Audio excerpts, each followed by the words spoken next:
ஆமென். 434வது ஆங்கில பாடல் 434.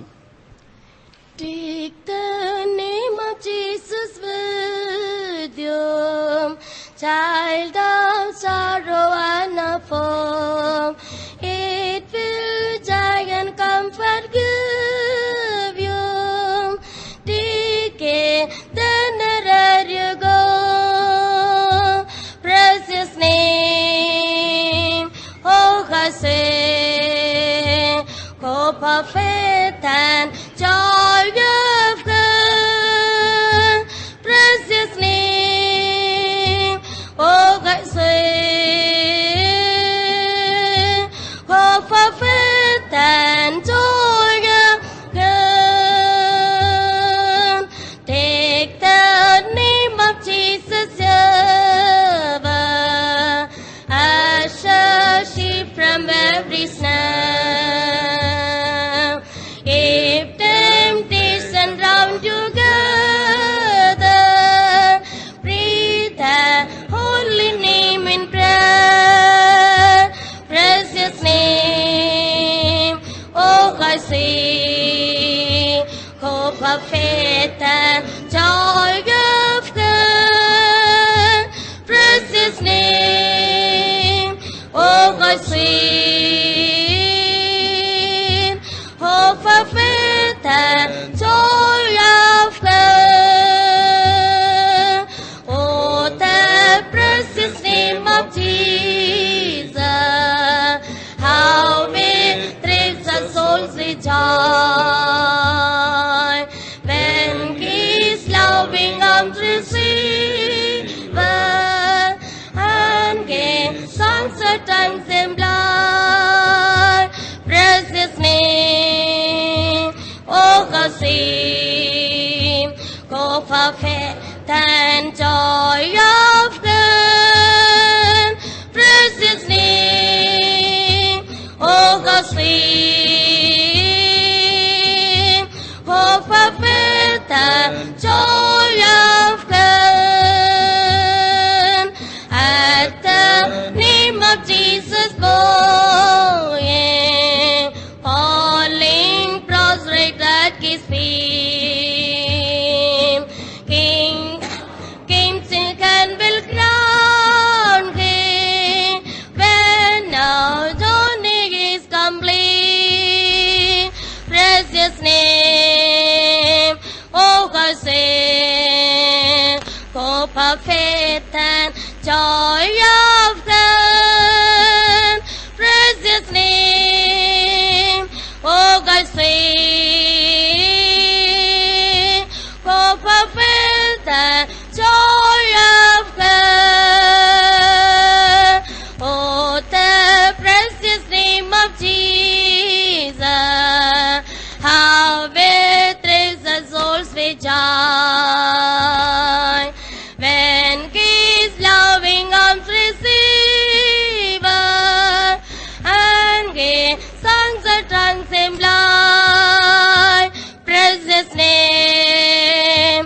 Oh, sing, hope for faith and joy of God.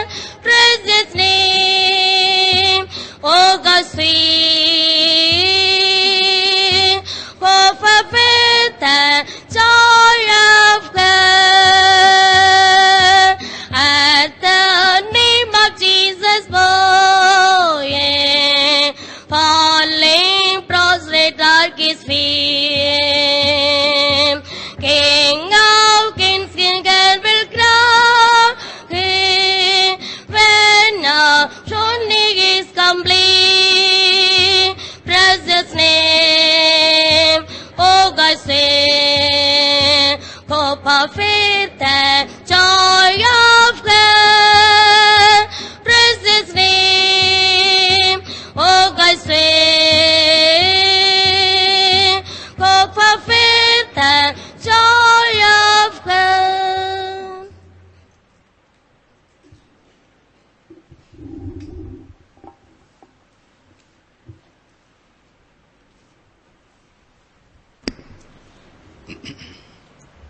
தேவனுடைய நாமத்துக்கு மகிமை உண்டாவதாக.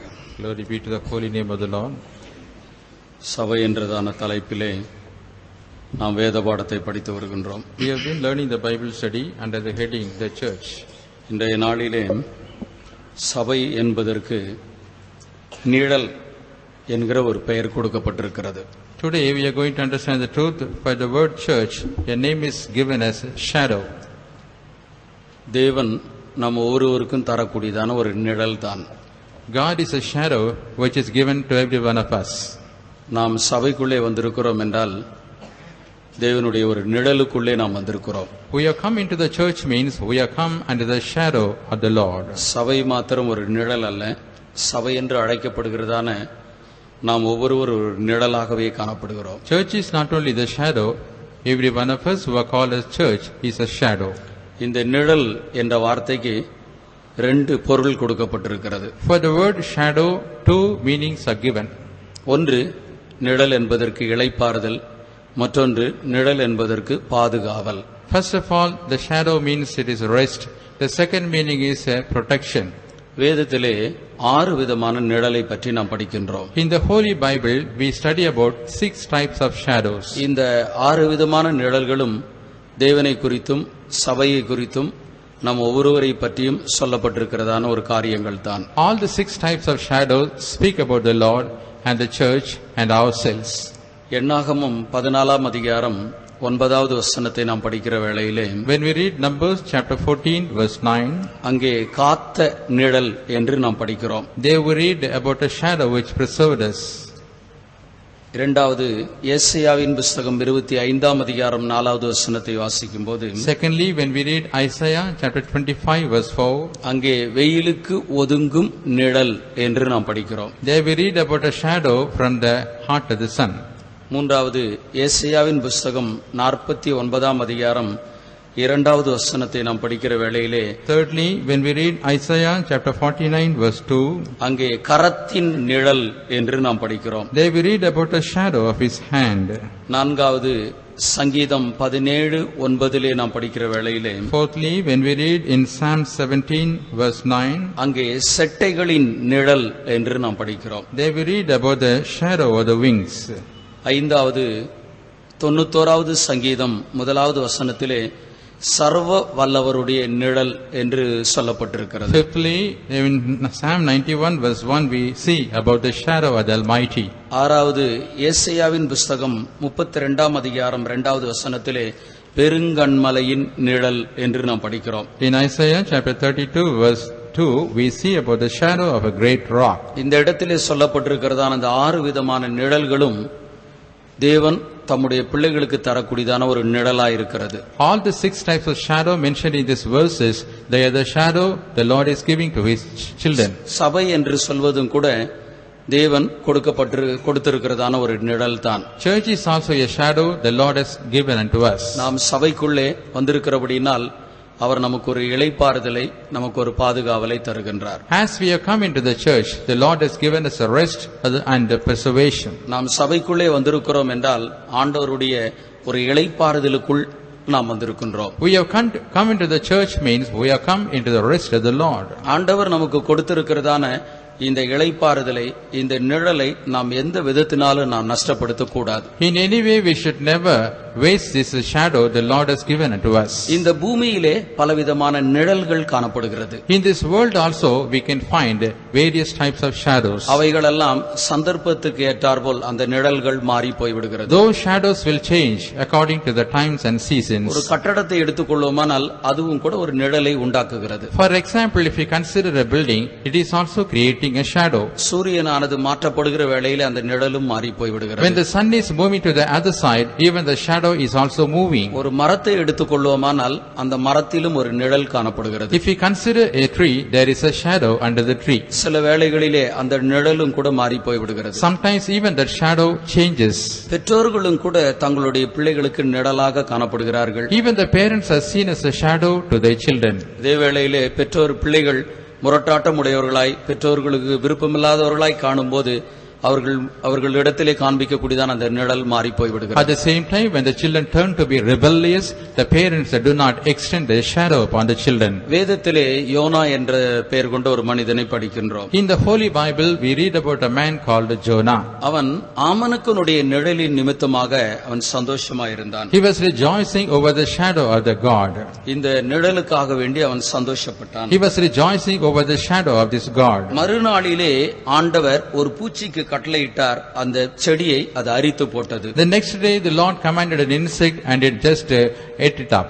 வெயில் அவன் மேல் படுகிறதினால் அவன் சோர்ந்து போய் அவன் சாவை விரும்பினான். Because the sun scorched him, he fainted and he wanted to die. ஒரு ஆமனக்கின் நிழலின் நிமித்தமாக சந்தோஷப்பட்டான். He was rejoicing over the shadow of a God. அதில் இருக்கக்கூடியதான நிழல் மாறி போன போது சோர்ந்து போய் அவன் சாவை விரும்பினான். When the shadow was removed, he was fainted and he wanted to die. இந்த பூமியில் இருக்கக்கூடியதான நிழல்களும் கூட ஒரு மனிதனுக்கு அவசியமா இருக்கிறது. Even the shadows that are found in this world are necessary for man. அந்த நிழல் மாறி போகிறதான வேளையிலே சோர்வுகளும் அதேரியங்களும் நபருக்குள்ளே ஏற்படுகிறது. When the shadow changes, there will be faintings and weariness in the man. இந்த பூமிக்குரிய நிழல்கள் எல்லாம் மாறி போகக்கூடியதாய் காணப்படுகிறது. All the shadows of this world will pass away.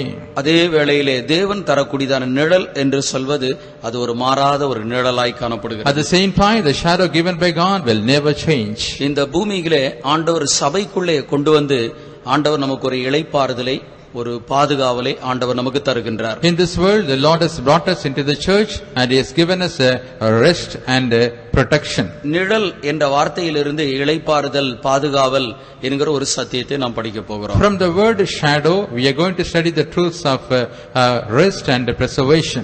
ஆண்டவர் நம்மை சபைக்குள்ளே கொண்டு வந்து நமக்கு ஒரு ஆறுதலை, இளைப்பாறுதலை தருகிறார். The Lord is bringing us into the church and He is giving us a rest. நாமே ஒரு சபையாய் இருக்கிறபடியினால் As we are found to be the church, நாமும் மற்றவர்களுக்கு இளைப்பாறுதலை கொடுக்கக்கூடியவர்களாய் இருக்க வேண்டும். we must be the people giving shadow to rest to others. சபைக்குள்ள வரும்போது ஒரு இளைப்பாறுதலை நாம் பெற்றுக்கொள்கிறோம். When we come into the church, we are receiving a rest. நாம் சபையாய் இருக்கிறபடியினால் நமக்குள்ள இருக்கக்கூடியதான இளைப்பாறுதல், ஒரு நிழல், அது மற்றவர்களுக்கும் காணப்பட வேண்டும். As we are the church, the shadow that is seen in us must be seen to others too. கிறிஸ்தவ வாழ்க்கை என்று சொல்வது மற்றவர்களுக்கு இளைப்பாறுதலை கொடுக்கக்கூடியதான ஒரு வாழ்க்கை தான். Christian life is a life which gives rest to others.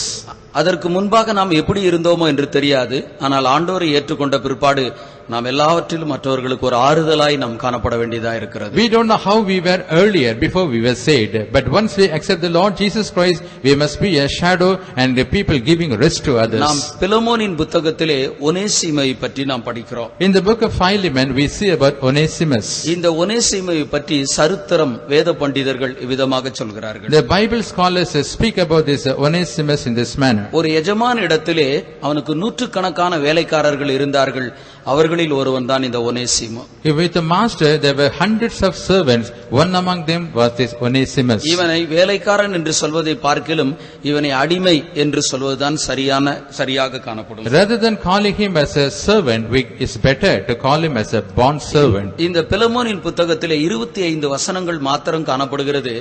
ஆனால் இந்த 25 வசனத்திலே ஒனேசிமை பற்றி 3 இடத்திலே அடிமை என்று எழுதப்பட்டிருக்கிறது. Only there are 25 verses in this epistle written to Philemon, but in this epistle in 3 places we find the word as a bond servant. ஒரு எஜமான இடத்திலே ஒரு அடிமையாய் காணப்பட்டவன் தான் இந்த ஒனேசிமு. This Onesimus was a bond servant with a master. ஒரு நாளிலே தன்னுடைய எஜமானுடைய பணத்தையோ அல்லது விலையேற பெற்றதான ஒரு பொருளையோ அவன் திருடி கொண்டு ஓடி போய் விட்டான். One day he stole his master's money or some precious things from his master. இந்த பிலமோனின் புத்தகத்தில் அதை பற்றி விவரமாக எழுதப்படவில்லை. In the book of Philemon it is not written in detail. சரித்திரத்திலே விதமாக படிக்கிறோம். ஒரு பணத்தையோ விலையேற பெற்றதான ஒரு பொருளையோ அவன் கொண்டு ஓடி போனான். In the history we read he has stolen money or some precious thing from his master. அது அவனுடைய முந்தின ஒரு காலமா இருந்தது. And that was his previous time. அப்போஸ்தலனாகிய பவுல் இந்த ஒனேசிமை பற்றி இவ்விதமாக சொல்கின்றார். Saint Paul says about this Onesimus in this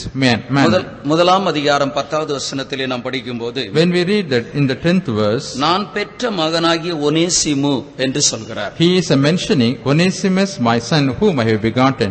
இந்த இடத்திலே பெற்ற மகன் என்று சொல்கிறாரே, இதனுடைய பொருள் என்ன? Saint Paul is mentioning here that Onesimus is my son, whom I have begotten. அப்போஸ்தலனாகிய பவுல் அவனுக்கு சத்தியம் சொன்னபடியினால் அந்த சத்தியத்தை ஏற்றுக்கொண்டு அவர் ரட்சிக்கப்பட்டார்.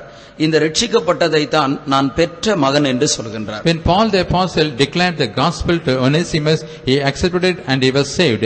Only because of that he says, Onesimus is my son. என்று ஒனேசிமு ஆண்டவருடைய சத்தியத்தை ஏற்றுக்கொண்டானோ அன்று முதற்கொண்டு அவனுடைய வாழ்க்கையானது முற்றிலும் மாற்றப்பட்டது. On which day Onesimus accepted the Lord Jesus Christ as his personal savior, from that day his life was completely changed. முன்பு அவன் திருடனாக அவன் காணப்படுகிறான். Earlier he was a thief. ஆனால் ரட்சிக்கப்பட்ட பிற்பாடு அவனுடைய ஜீவியமானது முற்றிலும் மாற்றப்பட்டது. But after he was saved, his life was completely transformed. அப்போஸ்தலனாகிய பவுல் சொல்கிறார், முன்னே அவன் உனக்கு பிரயோஜனம் இல்லாதவன், இப்போதோ உனக்கும் எனக்கும் பிரயோஜனம் உள்ளவன் என்று சொல்கிறார். Saint Paul is telling about him, in time past was to thee unprofitable, but now profitable to thee and to me. 12வது வசனத்திலே என் உள்ளம் போல இருக்கக்கூடியதான் அவனை ஏற்றுக்கொள்ளும் என்று சொல்கின்றார். In verse 12 we see, he says, therefore receive him that is mine own bowels.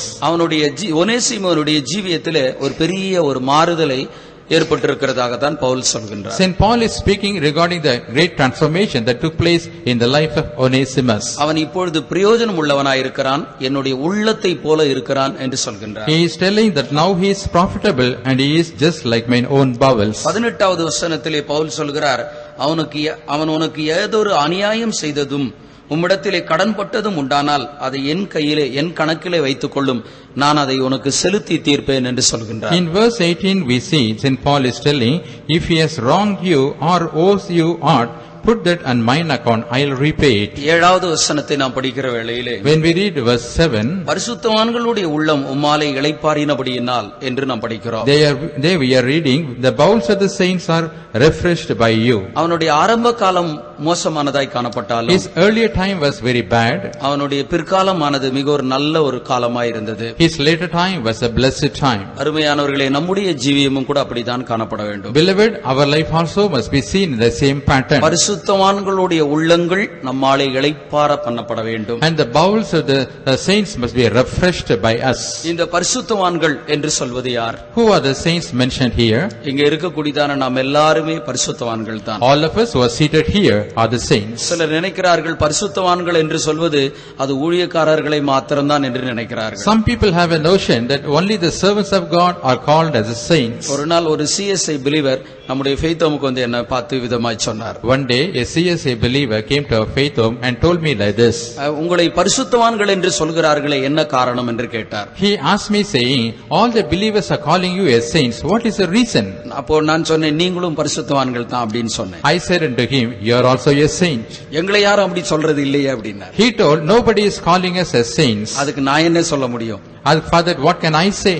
GT Naidu இடத்திலே விதமாய் கேட்டார்களாம். And some people asked G.D. Naidu in this way. உம்மை அறிவாளிகள் என்று சொல்கிறார்களே, அதற்கு என்ன காரணம் என்று கேட்டார்கள். The people call you as you are a wise man. What is the reason behind it? அதற்கு அவர் சொன்னார், அது அவர்களுடைய அறியாமை என்று சொன்னார். He said it is because of their ignorance. எப்படி சொல்கிறீர்கள் என்று கேட்டார்கள். They asked him, how do you say like this? எல்லாரும் அறிவாளிகள் தான் என்றார். He said, all are wise people. எனக்கு கொடுத்த அறிவை நான் பயன்படுத்துகிறேன் என்றார். He said, I am using my wisdom. அப்போ நாம் ஒவ்வொருவரும் பரிசுத்தவான்களாய் காணப்படுகிறோம். Therefore all of us, every one of us are saints. எபேசியர் 1ஆம் அதிகாரம் 1வது வசனத்திலே நாம் படிக்கின்றோம். We are reading it in Ephesians chapter 1 verse 1. விசுவாசிகளாய் இருக்கிற பரிசுத்தவான்களுக்கு எழுதுகிறதாவது என்று அப்போஸ்தலனாகிய பவுல் சொல்கிறார். There Saint Paul is telling, it is written to the saints who are at Ephesus, who are the believers. நாம் ஒவ்வொருவரையும் ஆண்டவர் பரிசுத்தவான்களாய் வைத்திருக்கிறபடினால் ஒவ்வொருவருடைய உள்ளமும் நம்மால் இளைப்பாற பண்ண வேண்டும். The Lord has kept every one of us as saints, the bowels of everyone must be refreshed. கர்த்தர் நமக்கு கொடுத்ததான ஊழியக்காரர்களுடைய உள்ளமும் இளைப்பாற வேண்டும். The bowels of the servants of God, the Lord has given unto us, must be refreshed. இந்த இடத்திலே கூடியிருக்கக்கூடியதான ஒவ்வொருவரும் நம் நிமித்தமாக அவர்களுக்கு ஒரு இளைப்பாறுதலை ஏற்படுத்தி தர வேண்டும். Every one of us who are gathered here, because of us, they must have a rest. இதுதான் நமக்குள்ளே ஆண்டவர் வைத்ததான ஒரு நிழலாய் காணப்படுகிறது. This is the rest the Lord has kept in us. இந்த நிழலுக்குள்ளே நாம் கடந்து வர வேண்டுமானால் நாம் எப்படி காணப்பட வேண்டும்? If we want to enter into this shadow, how should we be? இந்த நாளிலே ரெண்டு கேள்வியை கேட்டு அந்த ரெண்டு கேள்விக்கு பதிலை சொல்லி என்னுடைய பிரசங்கத்தை முடிக்கிறேன். Today I want to ask you two questions, and I will give the reply for those questions and finish my study. தேவன் நமக்கு கொடுக்கிறதான இந்த நிழலுக்குள்ளே நாம் எப்படி கடந்து வருவது? How can we come or enter into the shadow the Lord has given unto us? இந்த நிழலுக்குள்ளே நாம் வருகிறபடியினால் நமக்கு உண்டாகிறதான மேன்மை தான் என்ன? As we are coming into the shadow, what is the greatness or excellency we are going to obtain? அல்லது இந்த நிழலுக்குள்ளே வருகிறபடியினால் ஆண்டவர் நமக்கு தருகிறதான பாதுகாவல் தான் என்ன? Otherwise, what is the protection or preservation the Lord is giving unto us as we are coming into the shadow? முதலாவது தெய்வத்தினுடைய நிழலுக்குள்ளே நாம் வருவதற்கு நாம் என்ன செய்ய வேண்டும்? First of all, to enter into the shadow of the Lord, what should we do? 91வது சங்கீதம் முதலாவது வசனத்தை நாம் படிக்கிற வேளையிலே, When we read Psalm 91 verse 1, உன்னதமானவரின் மறைவில் இருக்கிறவன் சர்வ வல்லவருடைய நிழலில் தங்குவான். He that dwelleth in the secret place of the Most High shall abide under the shadow of the Almighty.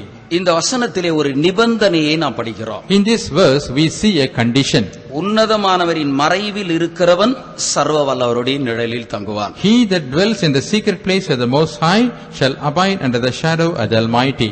மறைவில் இருக்கிறவன் தான் நிழலிலே தங்க முடியும். Therefore, a person who is in secret place can be under the shadow. மறைவில் இல்லாத ஒரு நபர் ஆண்டவர் தரக்கூடியதான ஒரு நிழலுக்குள்ளே அவர்கள் வர முடியாது. A person who is not in the secret place cannot enter into the shadow given by the Lord. நாம் எப்படி ஆண்டவருடைய மறைவிடத்திலே நாம் வருவது? How can we come into the secret place of the Lord? 32வது சங்கீதம் 7வது வசனத்தை நாம் படிக்கிற வேளையிலே, When we read it, Psalm 32 verse 7, தாவீது தன்னுடைய அனுபவத்தை சொல்கிறான். தேவரீர் நீர் எனக்கு மறைவிடமாய் இருக்கிறீர் என்று சொல்கிறான். David is telling his own experience. Oh Lord, thou art my hiding place. ஆண்டவர் மறைவிடமாய் இருந்தபடியினால அவனை யாரும் ஒன்னும் செய்யவே முடியல. As the Lord was his hiding place, no one could do any harm against him. மனிதன் ஒரு ராஜா, தனக்கு ராணுவம் இருந்தது, இதை வச்சு என்ன செய்யணும்னு நினைச்சா முடியவே ஒன்னும் செய்ய முடியல. And there was a king, he had a great army, he wanted to do something against him, but he could not do anything. தேவனை அவன் ஒரு மறைவிடமாக அவன் வைத்திருந்தான். He had kept the Lord as his hiding place. அப்போ இந்த மறைவிடத்திற்குள் நாம் எப்படி கடந்து வருவது? How can we enter into this hiding place? ரெண்டு காரியத்தின் மூலமாக நாம் ஆண்டவர் நமக்கு தருகிறதான ஒரு மறைவிடத்திற்குள் நாம் வரலாம். By two things we can enter into the hiding place which the Lord is giving us. முதலாவது 55வது சங்கீதம் 6வது வசனத்தை நாம் படிக்கும்போது, First of all, when we read Psalm 55 verse 6, எனக்கு புறாவை போல சிறகு இருந்தால் நான் பறந்து வந்து நான் இளைப்பாறுவேன். Oh, that I had wings like thou, for then would I fly away and be at rest. தயவு செய்து படிங்க. அப்பொழுது நான் எனக்கு புறாவை போல் சிறகுகள் இருந்தால் நான் பறந்து போய் இளைப்பாறுவேன். And I said, oh, that I had wings like a dove, for then would I fly away and be at rest. எனக்கு புறாவை போல சிறகு இருந்தால் நான் பறந்து வந்து நான் இளைப்பாறுவேன் என்று சொல்கிறார். He is telling here, oh, that I had wings like a dove, for then would I fly away and be at rest. ஆண்டவருடைய மறைவிடத்திற்குள் நாம் எப்படி வருவது? How can we enter into the hiding place of the Lord? நமக்கு புறாவை போல சிறகு இருந்தால் நாம் பறந்து வந்து அவருடைய மறைவிடத்திலே வர முடியும். If we have wings like a dove, we can fly and come into the hiding place of the Lord. புறாவுக்கு ரெண்டு சிறகுகள் இருப்பது போல, Even as its dove is having two wings, ஆண்டவர் ஒவ்வொரு மனிதருக்கும் ரெண்டு சிறகுகளை the கொடுத்திருக்கிறார். Lord has granted two wings to every man. அந்த சிறகுதான் ஜெபம், ஸ்தோத்திரம் என்று சொல்வது. And those two wings are prayer and praising. ஜெபத்தின் மூலமாக, ஸ்தோத்திரத்தின் மூலமாக நாம் அவருடைய மறைவிடத்திற்குள் நாம் வர முடியும். By prayer and thanksgiving we can come into the secret place of the Lord. தாவீது அடிக்கடி சொல்லும்போது, விக்கிரங்கள் கடந்து போகும் மட்டும் உம்முடைய செட்டையின் நிழலிலே வந்தடைவேன் என்று சொல்கிறார். Even as David says often, till the calamities be overpassed, I will come under the shadow of thee. இந்த செட்டையின் நிழல் தான் நமக்கு ஆண்ட ஜெபமத்தையும் ஸ்தோத்திரமாகவும் இருக்கின்றது. And the shadow of the wings are prayer and thanksgiving. எவ்வளவுக்கு எவ்வளவு நாம் ஜெபிக்கிறவர்களாக ஸ்தோத்திரிக்கிறவர்களாக இருக்கிறோமோ அவ்வளவுக்கு அவ்வளவாக தெய்வத்தினுடைய ஒரு மறைவிடத்துக்குள் நாம் காணப்படலாம். To what extent we are praying or what extent we are offering our thanksgiving to the Lord, to that extent we will be under the shadow of the wings of the Lord. நம்மை தொடுவதற்கு எந்த மனிதனின் மூலமாகவோ சத்துருவினுடைய போராட்டத்தின் மூலமாகவோ ஒன்று நமக்கு எந்த சேதங்களும் ஏற்படாது. And no man can ever touch us, or we will not have any strivings of the devil. அடுத்தது 31வது சங்கீதம் 19வது 20வது வசனத்தை நாம் படிக்கிற வேளையிலே, Next, when we read Psalm 31 verses 19 and 20, உமக்கு பயந்தவர்களுக்கும் மனுபுத்திரருக்கு முன்பாக உம்மை நம்புகிறவர்களுக்கும் நீர் உண்டு பண்ணி வைத்த நன்மைகள் எவ்வளவு பெரிதாயிருக்கிறது. Oh, how great is thy goodness, which thou hast laid up for them that fear thee, which thou hast wrought for them that trust in thee before the sons of men. வாசியுங்கள். உமக்கு பயந்தவர்களுக்கும் மனுபுத்திரருக்கு முன்பாக உம்மை நம்புகிறவர்களுக்கும் நீர் உண்டு பண்ணி வைத்திருக்கிற உம்முடைய நன்மை எவ்வளவு பெரிதா இருக்கிறது. மனுஷனுடைய அகங்காரத்துக்கு அவர்களை உமது சமூகத்தின் மறைவிலே மறைத்து, உமது சமூகத்தின் மறைவிலே மறைத்து, நாவுகளின் சண்டைக்கு அவர்களை விலக்கி உமது கூடாரத்தில் ஒளித்து வைத்து காப்பாற்றுகிறீர். உம்முடைய கூடாரத்தில் ஒளித்து வைத்து காப்பாற்றுகிறீர். Thou shalt hide them in the secret of thy presence from the pride of man. Thou shalt keep them secretly in a pavilion from the strife of tongues. உமக்கு பயந்தவர்களுக்கும் மனுபுத்திரருக்கு முன்பாக உம்மை நம்புகிறவர்களுக்கும், And for those who fear thee and those who trust in thee before the sons of men, நீர் உண்டு பண்ணி வைத்திருக்கிறதான நன்மைகள் எவ்வளவு பெரியது. மனுஷனுடைய அகங்காரத்திற்கும் நாவுகளின் சண்டைக்கும் அவனை கூடாரத்தின் மறைவிலே ஒளித்து வைத்து காப்பாற்றுகிறீர். Oh, how great is thy goodness, which thou hast laid up for them, and thou shalt keep them secretly in a pavilion from the strife of tongues. தேவனுக்கு பயந்து மனுபுத்திரருக்கு முன்பாக தேவனை நம்பும் போது ஆண்டவர் நமக்கு ஒரு மறைவிடமாக மாறுகிறார். When we fear the Lord, when we trust in the Lord before the sons of men, the Lord happens to be our hiding place. நம் ஒவ்வொருவருக்குள்ளும் தேவனை குறித்ததான ஒரு பயம் நமக்கு அவசியம். In every one of us, we need a fear concerning the Lord. ஆண்டவர் நம்மை தண்டித்து விடுவார், சபித்து விடுவார், நரகத்திலே போட்டு விடுவார், இப்படிப்பட்ட ஒரு பயம் அல்ல. It is not a fear that the Lord will punish us or chastise us and he will cast us into the lake of fire. No. அவர் என்னுடைய பிதா, அவர் என் நிமித்தமாக துக்கப்பட்டு விடக்கூடாது என்கிறதான ஒரு மரியாதை தான். He is my father. He should not be grieved because of me. Only because of the reverence we are fearing the Lord. பெற்றோர்கள் தன்னுடைய பிள்ளைகள் தங்களுக்கு பயப்பட வேண்டும் என்று அவர்கள் விரும்புவது இல்லை. And the parents do not expect that their children must fear them. அதே வேளையில் அவர்களுக்குள்ளே மீறுதல்கள் பாவங்கள் வராதிருக்கும்படிக்கு தங்களுக்கு பயப்பட வேண்டும் என்று அவர்கள் விரும்புகிறார்கள். At the same time they desire that the children must fear them so that there may not be any transgression in their life. அதுபோல தேவனும் கூட நாம் ஒவ்வொருவரும் அவருக்கு பயந்திருக்க வேண்டும் என்றே விரும்புகின்றார். In the same manner, even God is also expecting and desiring that every one of us must have fear towards him. ஆபிரகாமும் தேவனும் ஒரு சிநேகிதர்களாக இருந்தார்கள். God and Abraham were friends. ஆனால் தேவன் ஆபிரகாம் தனக்கு பயப்படுகிறானா என்று பார்க்கும்படிக்கு ஒரு சோதனை அவனுக்கு வைக்கின்றார். But God kept a temptation before him to test whether he is fearing the Lord. பின்பு ஆண்டவர் ஆபிரகாமை பார்த்து சொல்கிறார், இப்போது எனக்கு பயப்படுகிறவன் என்று இப்போது நான் அறிந்திருக்கிறேன் என்று சொல்கிறார். Thereafter the Lord is telling to Abraham, now O Abraham, now I understand that you fear me. எவ்வளவுக்கு எவ்வளவு நாம் பயந்து ஜீவிக்கிறோமோ அதை பொறுத்து தான் கர்த்தர் நமக்கு ஒரு மறைவாக ஒரு மறைவிடமாக நாம் காணப்பட முடியும். To what extent we fear the Lord and live, only to that extent the Lord can be a secret place, a pavilion to us. என்னை யாரோ ஒருத்தர் அடிக்க வராருன்னு வெச்சுக்கோமே. For example, someone is coming to slap me. நான் தெருவழியே ஓடிக்கிட்டே இருந்தேன்னா யாராவது எனக்கு அடைக்கலம் தருவார்களா? If I keep on running in the street, will anyone give me refuge? ஏதாவது ஒரு வீட்டுக்கு முன்னால போய் நின்னுட்டு என்ன அடிக்க வராரு அப்படின்னு சொல்லும்போது நிச்சயம் அடைக்கலம் தருவாங்க. Suppose if I stand in front of some house and say to the people in the house, someone is coming to beat me, they will give a refuge. எனக்கு இருக்கக்கூடியதான பயத்தை அவர்கள் அறிந்து கொள்ளும்போது அவர்கள் எனக்கு ஒரு அடைக்கலத்தை தருகிறார்கள். When they understand about my fear, they are giving a refuge. அதுபோலதான் நமக்கு தேவனுக்கு பயப்படக்கூடிய ஒரு பயம் காணப்படும்போது தேவன் நமக்கு மறைவிடமாக இருந்து நமக்கு ஒரு அடைக்கலத்தை நமக்கு தருகின்றார். In like manner, when we have a fear towards the Lord shall be our hiding place. அடுத்தது மனுபுத்திரருக்கு முன்பாக நம்பும்போது ஆண்டவர் நமக்கு அடைக்கலமாய் மாறுகிறார். The next is when we trust the Lord before the sons of man, the Lord is being a hiding place to us. தேவனை நம்புவதிலே இரண்டு விதங்கள் உண்டு. In the matter of trusting the Lord, there are two types. ஒன்று நமக்குள்ளே காணப்படுகிறதான ஒரு பொதுவான ஒரு நம்பிக்கை. First of all, a general belief that we are having towards the இந்த Lord. பொதுவான நம்பிக்கை நம்ம எல்லாருக்குள்ளும் காணப்படலாம். All of us may have this general belief. ஆனால் இதை பார்க்கிலும் ஒரு மேன்மையான ஒரு அனுபவம் காணப்படுகிறது. But apart from this general belief, there is an excellent experience. அது என்னவென்றால் மனு உத்தரருக்கு முன்பாக நம்புவது. What is that? That is trusting in the Lord before the sons of men. இந்த நம்பிக்கையை தான் கர்த்தர் நம் ஒவ்வொருவரிடத்திலும் எதிர்பார்க்கிறார். The Lord is expecting this type of trust from every one of us. நான் ஆண்டவரின் பேரிலே நம்பிக்கை உடையவனாய் இருக்கின்றேன்.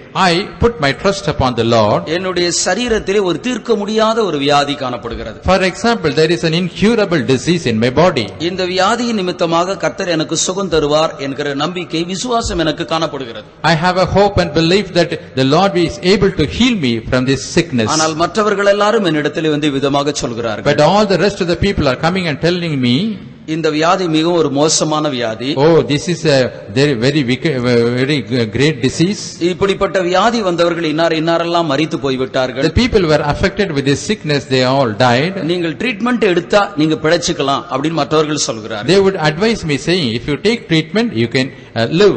இதுவரைக்கும் நான் கர்த்தரிடத்திலே நம்பிக்கையாயிருந்தேன். Until now, I was putting my trust upon the Lord. மற்றவர்கள் எல்லாரும் என்னுடைய வியாதியினுடைய கொடூரத்தை சொல்லும்போது, When all the people narrated about the intensity of my disease, நான் மனுபுத்திரருக்கு மற்றவர்களுக்கு முன்பாக நான் தேவனை நம்பாமல், in the sight of others, when I don't trust in the Lord, என் சரீர சுகத்திற்காக வேண்டி நான் சிகிச்சை எடுத்துக் கொள்கின்றேன். for example, for the sake of the healing of my body, I take treatment. இதுதான் மனுபுத்திரருக்கு முன்பாக தேவனை நம்பாமல் போவது. And this is not trusting the Lord before the sons of men. எனக்குள்ளே நம்பிக்கை இல்லாமல் இல்லை, இருந்தது. It doesn't mean that I do not have a trust or belief. No, I had. ஆனால் மற்றவர்கள் எனக்கு ஆலோசனை சொல்லும்போது நான் அந்த நேரத்திலே நான் அதை இழந்து விட்டேன். But when other people advise me, at that time I lost my belief upon the Lord. ஆண்டவர் மோசேக்கு எதற்காக தண்டனையை கொடுக்கிறார்? What for the Lord gave punishment to Moses?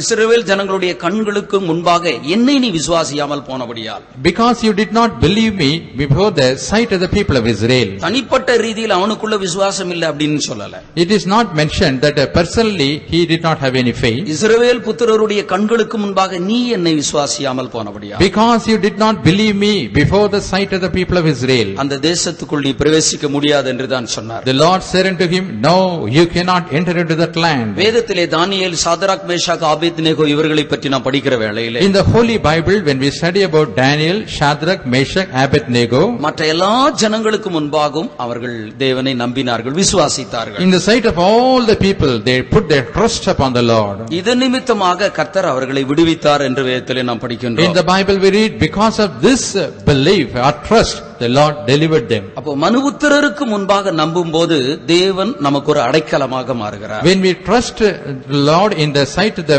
sons of men, the Lord becomes our refuge. சில நேரத்தில் மற்றவர்கள் நமக்கு ஆலோசனை சொல்லும்போது, Sometimes when other people advises, மற்றவங்களை துக்கப்படுத்த வேண்டாம்னு சொல்லியாவது நம்ம கேட்டுக்கிறோம். and we are adhering to their counsel with the intention that we should not grieve them. நம்மிடத்தில் ஆலோசனை சொல்றவங்க அவங்க என்ன நினைக்கிறாங்க? The people who are giving us counsel, what do they think?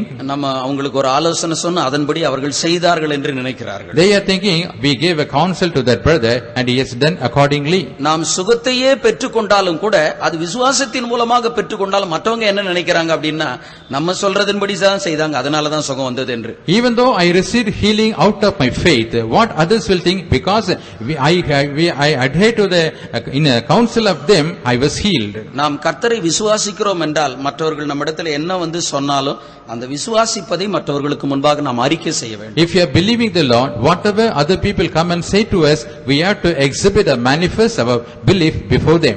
எவ்வளவுக்கு எவ்வளவு நாம் தேவனை சார்ந்து இருக்கிறோமோ அதை பொறுத்து தான் கர்த்தர் நமக்கு மறைவிடமாக மாற முடியும். To what extent we are relying upon the Lord, only to that extent the Lord can be our hiding place. 2 நாளாகமம் 14ஆம் அதிகாரத்திலே யூதா ராஜாவை பற்றி நாம் படிக்கிறோம். In 2 Chronicles chapter 14, we see about the king of Judah. 11 இருந்து 13 வசனம் வரைக்கும் படிக்கும்போது, When we read from verses 11 to 13, யூதா ராஜாவாகிய ஆசாவுக்கு விரோதமாக எத்தியோப்பியா ராஜாவன் யுத்தத்திற்கு வருகிறான். the king of Ethiopia came against Asa, the king of Judah.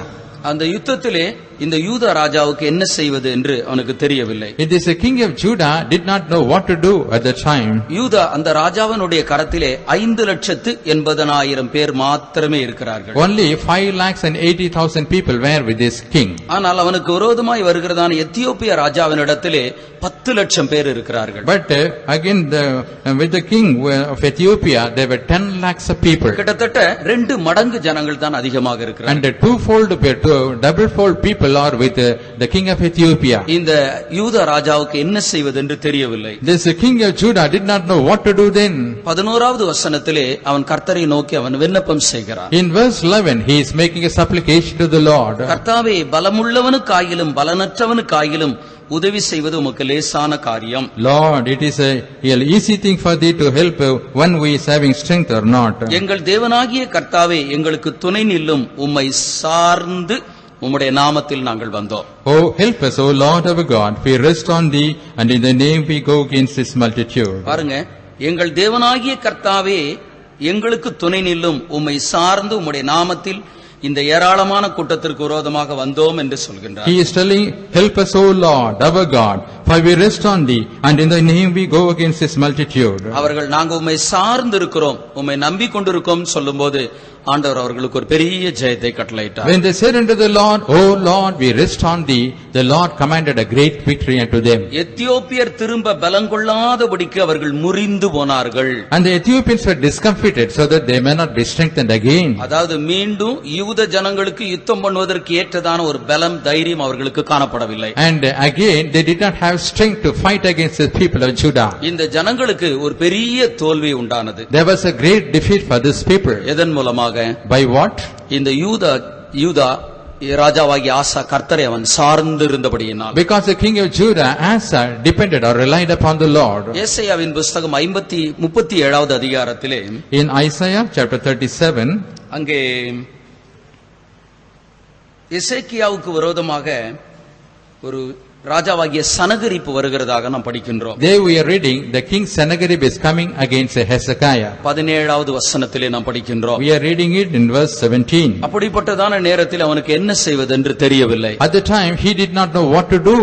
அவனும் கூட தேவனை நோக்கி அவன் சார்ந்து இருக்கின்றான். He is also relying upon the Lord. கர்த்தர் ஒரு தூதனை அனுப்புகின்றார். The Lord sent an angel. 36வது வசனத்தை படிக்கும்போது when we read verse 36, ஒரே தூதன் ஒரு இரவு நேரத்திலே 1,85,000 பேரை அவன் கொன்று போட்டான். One single angel he killed 1,85,000 people in a single night. இப்படி பரிசுத்த வேதாகமத்திலே பல சம்பவங்களை நாம் படிக்கலாம். In the same manner in the Holy Bible we can see so many incidents. எந்த ஒரு மனிதன் தேவனை அவன் சார்ந்திருந்தானோ தேவன் அவனுக்கு நிழலாக, ஆண்டவர் அவனுக்கு மறைவிடமாக காணப்பட்டார். Whosoever is depending upon the Lord is a shadow for him and he is a hiding place for him. யார் ஒருவர் தங்களுக்கு படைபலத்தையும் தங்களுக்கு இருக்கக்கூடியதான பலத்தையும் அவர்கள் நம்பினார்களோ அவர்களுக்கு ஒரு பெரிய தோல்வியானது காணப்பட்டது. Whosoever relied upon the strength of their arm, they met a great failure. தேவன் நமக்கு அடைக்கலமாக மறைவிடமாக காணப்பட வேண்டுமானால் நாம் ஒவ்வொரு ஆண்டவரை முழுமையாய் நம்ம நம்புகிறவர்களாய் நாம் காணப்பட வேண்டும். If the Lord wants to be our refuge or a hiding place,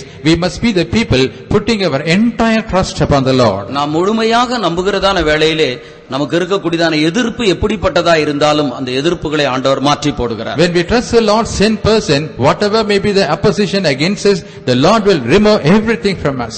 இப்போ நடந்ததான அந்த வாலிபர் கூட்டத்திலே வாலிபர்களுக்கு ஒரு கதையானது சொல்லிக் கொடுக்கப்பட்டது. In the recent youth meeting, a story was taught to the youths.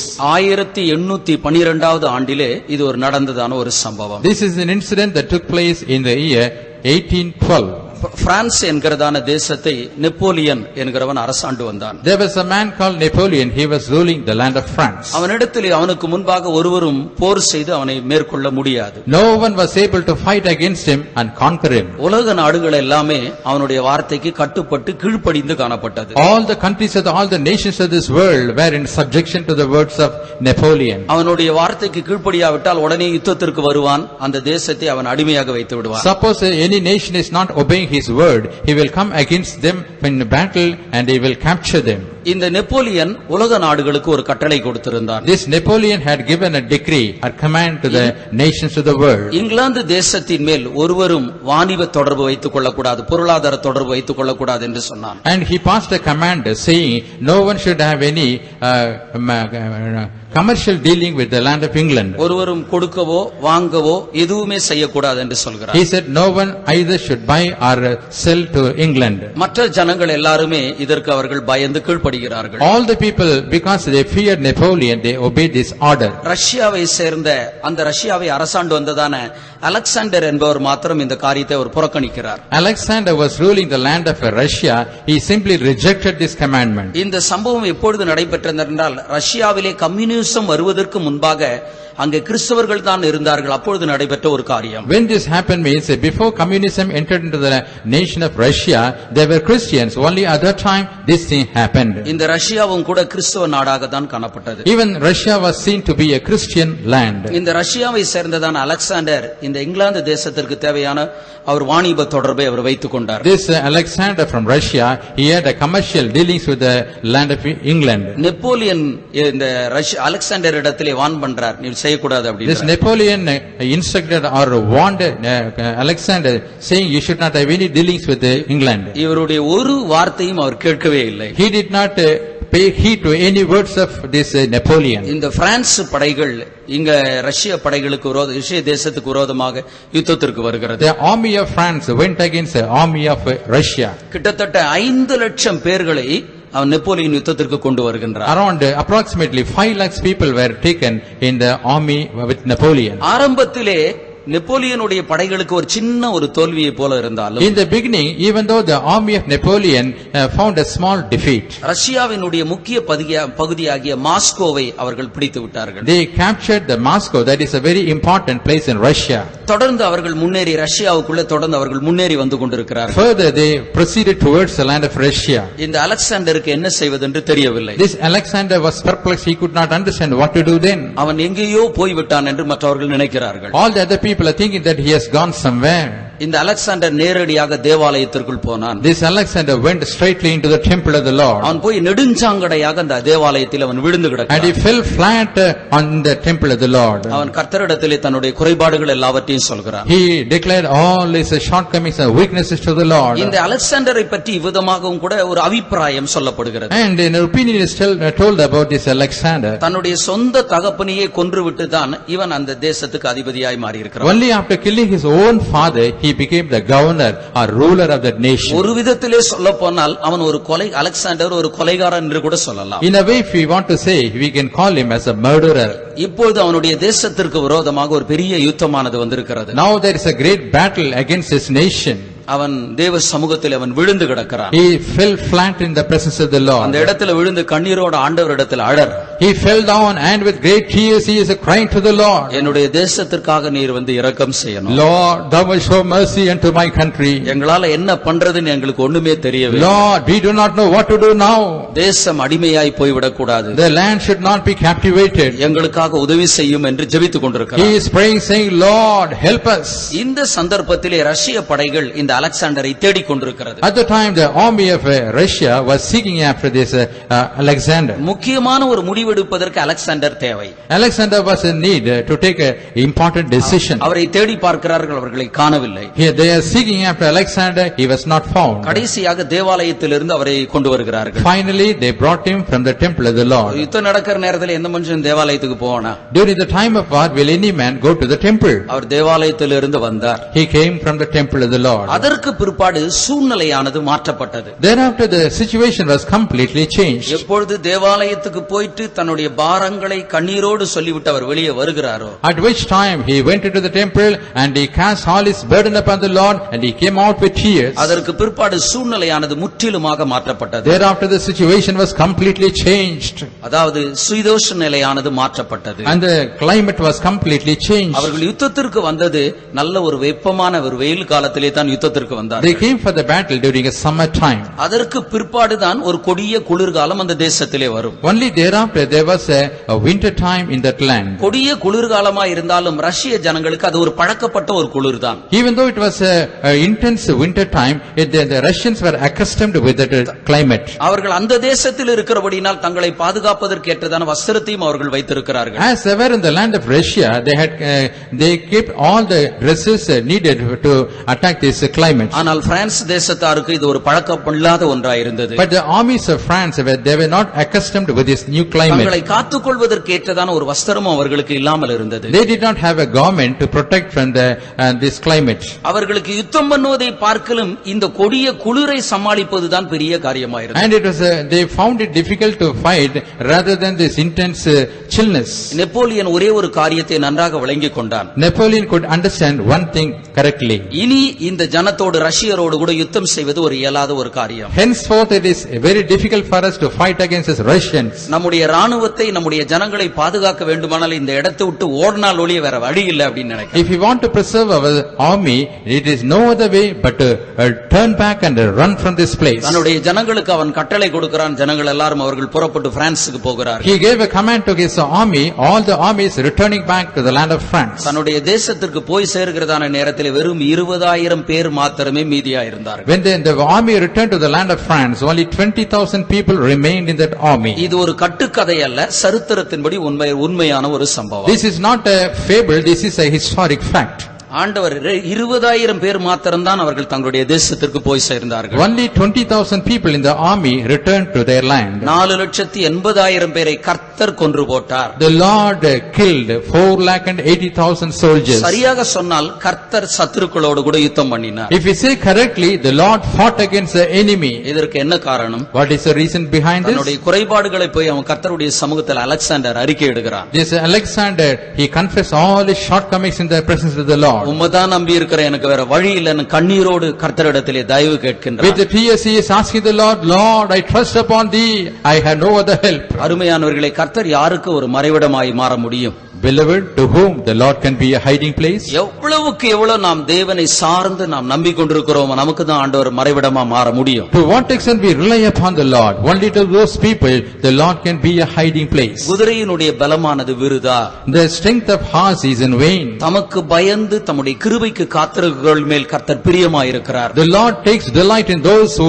fear him and wait for his mercy. சில ரதங்களை குறித்தும் குதிரைகளை குறித்தும் மேன்மை பாராட்டுகிறார்கள். Some people are boasting about the horses and the chariots. நாங்களோ எங்கள் தேவனாகிய கர்த்தருடைய நாமத்தை குறித்து மேன்மை பாராட்டுவோம். But we boast about the name of the Lord.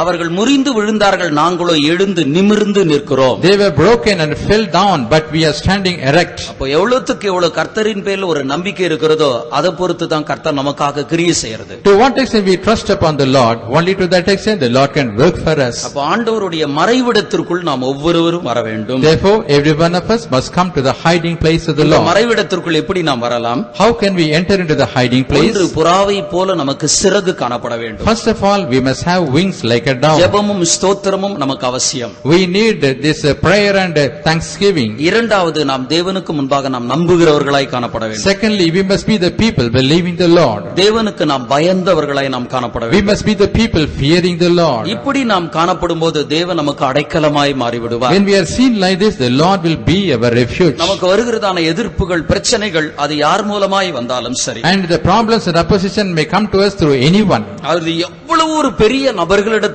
வந்த ஒரு பிரச்சனையா இருந்தாலும், And that may be a problem coming from any great person. நாம் தேவனை நாம் சார்ந்து இருக்கும்போது கர்த்தர் நமக்கு எல்லாவற்றுக்கும் உதவியாய் மாறுகின்றார். When we depend upon the Lord, He will be our succor. இவர்கள், அதாவது இஸ்ரவேல் ஜனங்கள் சத்துருக்களோடு யுத்தம் பண்ணினார்கள் என்று சொல்வதை பார்க்கிலும், Rather than saying the people of Israel fought against the enemies, தேவன் அவர்களுடைய சத்துருக்களோடு கூட யுத்தம் பண்ணினார் என்பதுதான் சரியானது. and the correct thing is the Lord fought with their enemies. அப்போ நாம் நமக்காக யுத்தம் பண்ணுவதை பார்க்கலாம், நமக்காக தேவன் யுத்தம் பண்ணுகின்றார். And instead of we fighting for ourselves, God is fighting our battle. நம்முடைய பகுதியில நாம் என்ன செய்ய வேண்டியதா இருக்கு? On our part, what should we do? நாம தேவனை சார்ந்து இருந்தா மாத்திரம் போதும், கர்த்தர் நம்மள எல்லா காரியத்தையும் பார்த்துக்குவார். It is enough if we rely upon the Lord, the rest of the things will be taken care by the நம்முடைய Lord. கவலைகள், நம்முடைய பாரங்கள், நம்முடைய வேதனைகள் எல்லாம் கண்ணீரோடு கர்த்தருடைய சமூகத்தில் ஒப்படைச்சிட்டு அமைதியா இருக்க வேண்டியது. We have to surrender all our worries, sorrows, problem in the presence of God, and we have to hold our நாம் peace. இளைப்பாறுதலாய் இருக்கும்போதுதான் கர்த்தர் நமக்காக கிரியை செய்ய முடியும். Only when we have rest in us, the Lord can work for us. தொடர்ந்து துக்கத்தை சொல்லிட்டே இருந்தா கூட ஆண்டவர் ஒண்ணும் முடிவெடுக்க முடியாது. And if we keep on telling our sorrow, no, we cannot take a decision. ஆண்டவர்கிட்ட ஒரு காரியத்தை சொல்லிட்டு அதுக்கு பிற்பாடு நம்ம கவலைப்படவே கூடாது. Once we tell our thing to the Lord, thereafter we should never worry about it. அன்னாள் தன்னுடைய பிரச்சனைகளை அவள் சொன்னாள். Hannah described all her sufferings. அதற்கு பிற்பாடு அவள் கவலைப்படவில்லை, கண்ணீர் விடவில்லை. Thereafter she did not shed tears. அப்பொழுதுதான் ஆண்டவர் அவளுடைய காரியத்தை பொறுப்பெடுத்துக் கொண்டார். Only at that time the Lord took charge of her matter. அப்போ நாமும் கூட கர்த்தருடைய மறைவிடத்திலே வருவதற்கு பயந்து நாம் அவருக்கு நம்பி நாம் காணப்பட வேண்டும். We also should fear the Lord and rely upon Him so that we may come to the hiding place of the Lord. இந்த மறைவிடத்திலே அவருடைய நிழலிலே வருவதின் மூலமாக உண்டாகிறதான மேன்மைகள் என்ன? What are the greatness we are obtaining because we are coming to the hiding place or shadow of the Lord? இந்த மறைவிடத்திலே நிழலிலே உண்டாகிறதான 6 விதமான மேன்மைகளை பற்றி நாம் படிக்கிறோம். We are studying about the 6 type of excellencies we obtain by coming to the hiding place of the Lord. முதலாவது, ஆண்டவர் அந்த மறைவிடத்துக்குள் வரும்போது நமக்கு ஒரு பாதுகாவலை தருகின்றார். First of all, when we are coming to the hiding place of the Lord is giving us a protection. சபை என்று சொல்வதும் இது ஒரு மறைவிடம், இது ஒரு நிழல். When we say church, this is a hiding place, otherwise it is a shadow. தேவன் என்று சொல்வது அதுவும் கூட ஒரு மறைவிடம், அவரும் கூட ஒரு நிழலாய் இருக்கிறார். When we say God, that is also a hiding place, also it is a shadow. அப்போ தேவனுடைய மறைவிடத்திற்குள், சபையாகிய மறைவிடத்துக்குள் வரும்போது நமக்கு ஒரு பாதுகாவல் உண்டாகிறது. Therefore, when we come into God, otherwise when we come into that is a shadow, we have a protection. நம்முடைய சரீரத்துக்கும் ஒரு பாதுகாவல் உண்டாகிறது, ஒரு ஆத்மாவுக்கும் ஒரு பாதுகாவல் உண்டாகிறது. We have a protection for our body as well as for our soul. நான் ஏற்கனவே இந்த இடத்திலே சொன்ன ஒரு உதாரணத்தை சொல்கிறேன். Already I told you an example, now I want to repeat it. இயேசு வேதத்திலே தோட்டத்தில் இருக்கக்கூடியதான ஒரு அத்தி மரத்தை பற்றி நாம் படிக்கிறோம். In the Holy Bible, we read about a fig tree that is planted in a vineyard. அது தோட்டத்தில் இருக்கிறதான அத்தி மரம், அந்த அத்தி மரம் கனி கொடுக்கவில்லை. That fig tree that is in the garden, it did not bring forth fruits. தோட்டக்காரன் வந்து சொல்கிறான், இந்த அத்தி மரத்தை வெட்டி போடுங்கள் என்று சொல்கிறான். The dresser of the vineyard comes and say, Master, let me hew down this tree. இந்த அத்தி மரத்தை வெட்டுங்கள்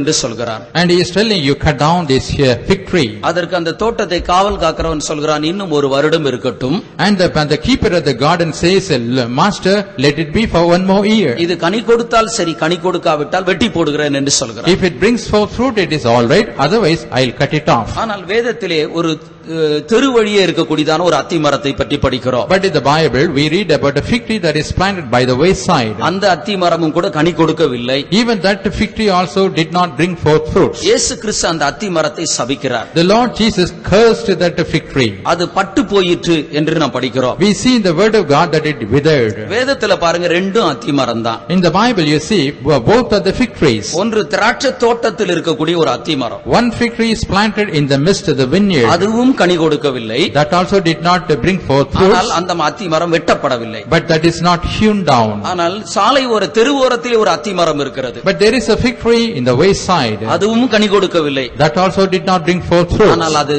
காய்ந்து போயிற்று. ஆண்டவர் சபிக்கிறார், அது காய்ந்து போயிற்று. That because Jesus cursed it, it withered away. இந்த ரெண்டுத்துக்கு இருக்கிறதான ஒற்றுமை என்ன? What is the similarity between these two figs? ரெண்டும் அத்தி மரம் தான், ரெண்டும் காய் கொடுக்கவில்லை. Both are fig trees, both did not give fruits. ஏன் ஒன்று பாதுகாக்கப்பட்டது, ஏன் ஒன்று காய்ந்து போனது? Why was one preserved and the other withered away? தோட்டத்துக்குள்ள இருக்கிற அத்தி மரத்துக்கு காவல் காக்கிறதுக்கு ஒரு ஆள் இருக்கிறான். There is a person to take care of the fig tree that is planted in the vineyard. இதற்காக என்று பரிந்து பேசுவதற்கு ஒரு நபர் இருக்கிறான். There is a person who is interceding for this fig tree. அவன் சொல்றான், ஐயா இந்த ஒரு வருஷமும் பொறுத்து கொள்ளுங்க. Oh master, please wait for one more year. கொத்தி ஒரு எரு போடுகிறேன், அதற்கு தண்ணீர் ஊற்றுகிறேன் என்று சொல்கிறான். He says, I'll pour water, I'll put manure for the tree. எஜமான் அதற்கு தயவு காண்பிக்கிறான். The master showed mercy upon the tree. ஆனால் சாலை ஓரத்தில் இருக்கக்கூடியதான அத்தி மரத்துக்கு பரிந்து பேசுறதுக்கு யாரும் இல்லை. But there is no one to intercede for the fig tree that is planted by the wayside. அதற்கு உடனே நியாய தீர்ப்பு, தண்டனை உண்டானது. Immediately there was a punishment for that. அருமையானவர்களே, நாம் ஒவ்வொருவரும் தோட்டத்துக்குள்ள இருக்கிற அத்தி மரமா இருக்கிறோம். Beloved, every one of us are the fig trees planted in the midst of the vineyard. நம்ம கனி கொடுக்கலனாலும் கூட ஒரு ஆள் பரிந்து பேசுறான், அதனால ஆண்டவர் வச்சிருக்கிறார். Even though we don't bring forth fruits, there is a person who is interceding for us. அப்போ சபை என்று சொல்வது அது ஒரு அடைக்கலமாய் காணப்படுகிறது. Therefore when we say church, it is a refuge. இந்த அடைக்கலத்துக்குள்ள, இந்த மறைவிடத்துக்குள் வரும்போது ஆண்டவர் ஒரு பாதுகாவலை உண்டாக்குகிறார். When we come into the refuge or a hiding place, the Lord gives us a protection. நம்முடைய நீதியின்படி, நம்முடைய பரிசுத்தத்தின்படி, பக்தியின்படி நாம் பாதுகாக்கப்படவில்லை. We are not preserved according point of righteousness or holiness or godliness. ஒன்று அவருடைய செட்டைக்குள்ளே இருக்கிறோம், மற்றொன்று நாம் சபைக்குள்ளே நிழலுக்குள்ளே நாம் காணப்படுகிறோம். First of all, we are under the wings of the Lord. The next thing, we are seen within the church. ஆண்டவர் தம்முடைய செட்டைக்குள்ளே வைத்திருக்கிறபடியால் நமக்கு ஒரு பாதுகாவல் உண்டாகிறது. As the Lord has kept us within His wings, we have a protection. ஆண்டவராகிய இயேசு கிறிஸ்து எருசலேமை பார்த்து என்ன சொன்னார்? Looking at the Jerusalem, what did the Lord Jesus Christ say? மத்தேயு சுவிசேஷம் 23ஆம் அதிகாரம் 37வது வசனத்தை நாம் படிக்கிற வேளையிலே, When we read Matthew's Gospel, chapter 23, verse 37, வாசியுங்கள். எருசலேமே எருசலேமே, தீர்க்கதரிசிகளை கொலை செய்து உன்னிடத்தில் அனுப்பப்பட்டவர்களை கல்லறுகிறவளே, கோழி தன் குஞ்சுகளை தன் சிறுகளின் கீழே கூட்டி சேர்த்துக் கொள்ளும் வண்ணமாக நான் எத்தனை தரமோ உன் பிள்ளைகளை கூட்டி சேர்த்துக் கொள்ள மனதாயிருந்தேன், உங்களுக்கோ மனதில்லாமல் போயிட்டு. Jerusalem, Jerusalem, thou that killest the prophets and stonest them which are sent unto thee, how often would I have gathered thy children together, even as a hen gathereth her chickens under her wings, and ye would not. எருசலேமே எருசலேமே, கோழி தன் குஞ்சுகளை கூட்டி சேர்க்கும் வண்ணமாக எத்தனையோ முறை சேர்த்துக் கொள்ளும்படிக்கு நான் உன்னிடத்திலே ஆசையாயிருந்தேன். Oh Jerusalem, Jerusalem, I was desirous to gather you, even as a hen would gather its chickens. கோழியானது தன்னுடைய குஞ்சுகளை தன்னுடைய செட்டைகளுக்குள் கூட்டி சேர்க்கும் வண்ணமாக, Even as a hen is gathering its chickens under its wings. என்றைக்கு ஒரு கோழி குஞ்சு பிறந்ததோ அதிலிருந்து அதற்கு ஒரு எதிர்ப்பு உண்டு. On the day which a chicken is born, there is an opposition for the chicken. அப்போ இந்த கோழியானது தன்னுடைய குஞ்சுகளை பாதுகாக்கக்கூடிய பொறுப்பு அதற்கு This காணப்படுகிறது. hen is having the responsibility of keeping its chickens. இந்த குஞ்சுகள் இறை பொறுக்குகிறதான நேரத்திலே கோழி பலவிதமான சத்தங்களை எழுப்புகிறது. When the chickens are picking the prey, this hen would make different noises. ஒரு விதமான சத்தம் எழுப்பும்போது கோழி குஞ்சுகள் எல்லாம் ஓடி வருகிறது. When they say creating a type of noise, all the chickens would come under the wings ஏதோ of ஒரு the hen. நல்ல ஆகாரம் ஒன்று கிடைத்து விடுமானால் எல்லாரும் அதனுடைய அழகு பக்கத்துல வந்து நிக்குது. Suppose if they get a good prey, all the chickens would come and stand by the side of the beak of the hen.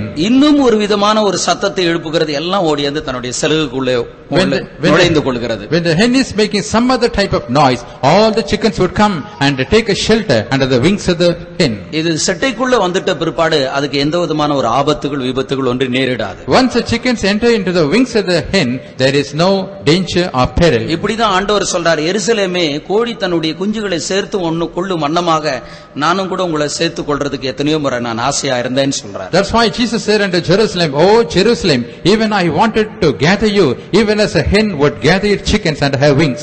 ஆண்டவர் தம்முடைய நிழலுக்குள்ள கொண்டு வந்து நமக்கு ஒரு பாதுகாவலை நமக்கு தருகிறார். The Lord is bringing us into His shadow and giving us a protection. ஒரு கோழி குஞ்சானது பிறந்ததிலிருந்து அதற்கு ஒரு எதிர்ப்பு, ஒரு சத்துரு இருப்பது போல நாமும் கூட ரட்சிக்கப்பட்ட காலத்திலிருந்து நமக்கு சத்துருக்கள் உண்டு, எதிர்ப்பாளிகள் உண்டு. From the day of our salvation we have enemies and opposition.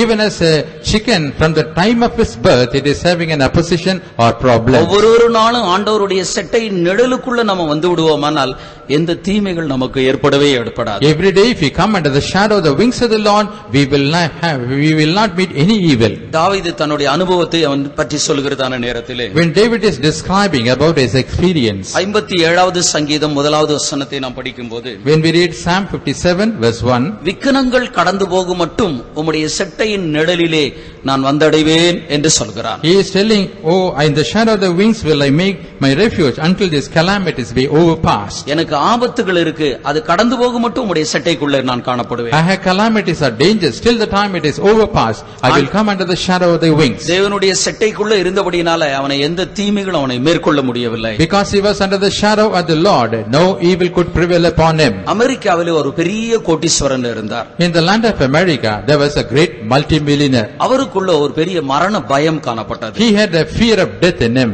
ஒரு உலக போர் ஏற்படுமானால் அந்த உலக போரிலே அணுகுண்டு அவர்கள் பயன்படுத்துவார்கள். Suppose if there is a world war, they will use atom bomb in that war. இந்த அணுகுண்டுக்கு தன்னையும் தன்னுடைய குடும்பத்தையும் பாதுகாத்துக் கொள்ள வேண்டும் என்று அவர் யோசிக்கிறார். He was thinking that he has to preserve himself from the danger of this atom bomb. பூமிக்கு அடியிலே ஒரு நல்ல ஒரு அழகான ஒரு கட்டடத்தை உண்டாக்க வேண்டும் என்று யோசித்தார். He wanted to construct a beautiful palace under the earth.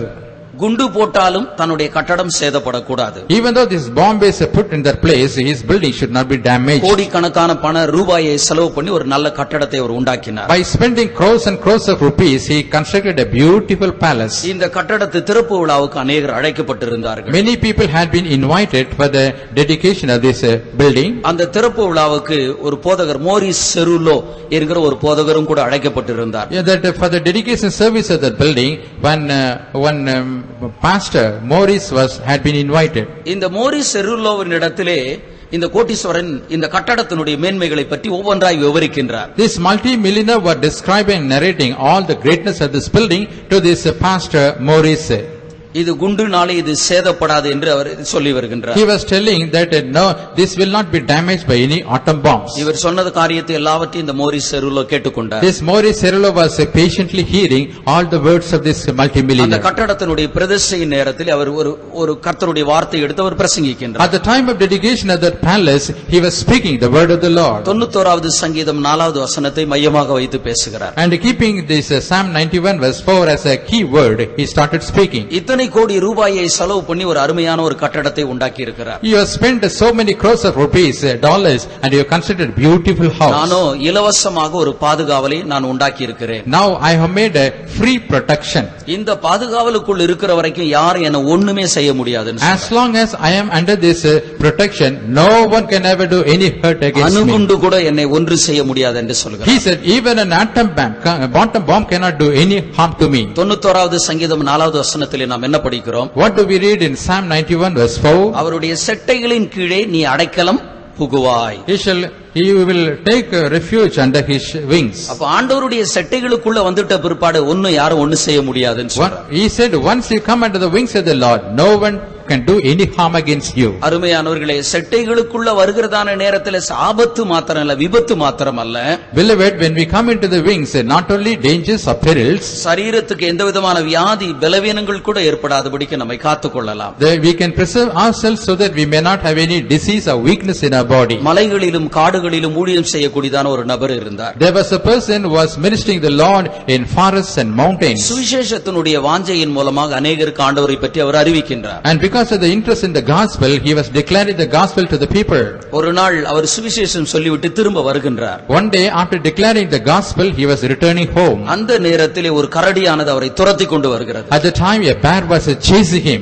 அவருக்கு என்ன செய்வது என்று தெரியவில்லை. He did not know what to do then. ஓடிக்கொண்டே இருக்கிறார். He kept running. எங்கேயாவது ஒரு இடத்திலே போய் அடைக்கலம் சேர வேண்டும். Somehow he has to take a refuge in some place. என்ன செய்வது என்று தெரியவில்லை. He did not know what to do. ஒரு பாறை இடுக்கை கண்டார். He saw a cleft in the rock. அந்த பாறையானது கொஞ்சம் பிளந்து இருந்தது. And there was a cleft in the rock. அதுக்குள்ளே அவர் நுழைந்து கொண்டார்.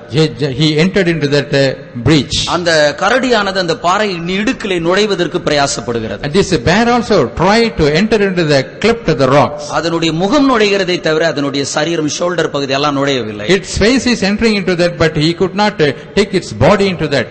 வெகுநேரம் அந்த கரடி பிரயாசப்பட்டு கொண்டே இருந்தது. That bear was trying for a long time. அவரால் அந்த கரடியினால் ஒன்றும் செய்ய முடியவில்லை. But that bear could not do anything more.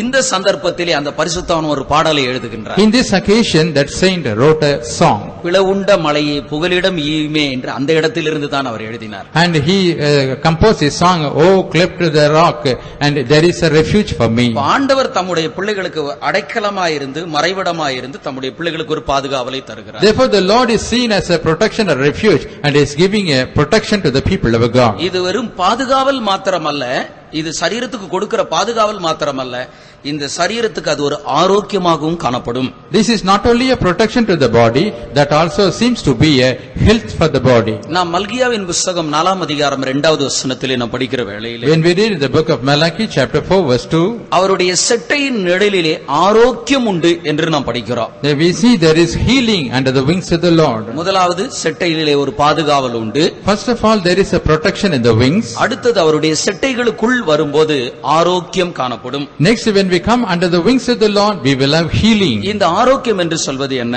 What is this healing? இதுதான் சரீரத்துக்கு தேவையான ஒரு சுகம். this is a health where the body is required. இன்றைக்கு உலகத்திலே பலதரப்பட்டதான வியாதிகள் அதிகமாக பெருகிக் கொண்டே இருக்கிறது. Nowadays many types of diseases are increasing in this world. ஜனங்கள் இந்த வியாதியிலிருந்து தங்களை எப்படி பாதுகாத்துக் கொள்வது என்று பிரயாசப்படுகிறார்கள். The people are endeavoring how to preserve themselves from these types of diseases. கடைசி காலத்திலே பலவிதமான கொள்ளை நோய்கள் உண்டாகும் என்று பரிசுத்த வேதாகமம் சொல்கிறது. The Holy Bible says in the last day there will be a lot of pestilence in the world. இப்படிப்பட்டதான கொள்ளை நோய்களின் மத்தியிலிருந்து நம்ம எப்படி நம்மளை பாதுகாத்துக் கொள்றது? From the midst of this pestilence, how can we preserve ourselves? ஆண்டவருடைய செட்டைகளுக்குள்ள வரும்போது ஆண்டவர் அதிலே ஒரு ஆரோக்கியத்தையும் தருகின்றார். When we come under the wings of the Lord is giving us a healing. கோழி தன்னுடைய குஞ்சுகளை தன்னுடைய செட்டைகளுக்குள் வைத்துக் கொள்ளும்போது அதற்கு ஒரு பாதுகாவல் உண்டாகிறது மெய்தான். It's true that when hen is keeping its chickens under his wings, there is a protection for the chickens. அதே நேரத்திலே At the same time, இந்த கோழி குஞ்சுகள் மழையிலே நனைந்து விடுமானால், suppose these chickens are